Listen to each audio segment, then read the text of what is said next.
मराठी भाषेचं जतन आणि संवर्धन हे तर केलंच पाहिजे, पण सध्या मराठी भाषेला संरक्षणाची सुद्धा गरज आहे का, असा माझ्या मनामध्ये प्रश्न निर्माण होतो.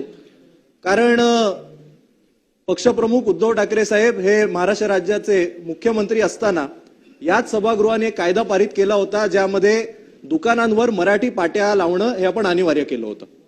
अनिवार्य केल्यानंतर एक वीरेन शहा नावाचा व्यक्ती हा संपूर्ण मराठी माणसाच्या विरोधात उभा राहतो आणि सांगतो की आम्ही मराठी पाट्या लावू देणार नाही, आणि तो तशी प्रेस कॉन्फरन्स घेतो. तो आपल्या विरोधात, या सभागृहाच्या कायद्याच्या विरोधात फार सुप्रीम कोर्टापर्यंत जातो. खरं तर हा वीरेन शहा कोण आहे हे आपण शोधून काढलं पाहिजे.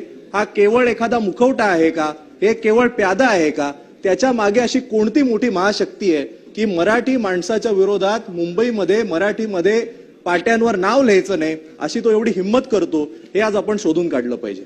अध्यक्ष महोदय, मराठी भाषेचं जतन आणि संवर्धन केलं पाहिजे ही मला वाटतं सभागृहातल्या प्रत्येक सदस्याची मागणी असेल.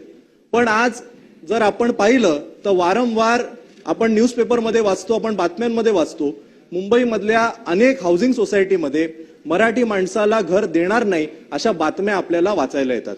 पक्ष म्हणून जी काय सभागृहाच्या बाहेर भूमिका घ्यायची असते ती आम्ही घेतो, पण माझी आपल्याद्वारे शासनालाही विनंती आहे, नवीन सरकारलाही विनंती आहे की मराठी माणसाला घर देणार नाही असं बोलण्याची कोणाची हिंमत ही या महाराष्ट्रामध्ये होता कामा नये, आणि जर कोणी असं केलं तर त्यावर कडक कारवाई झाली पाहिजे, असं आपण धोरण कुठेतरी आखलं पाहिजे.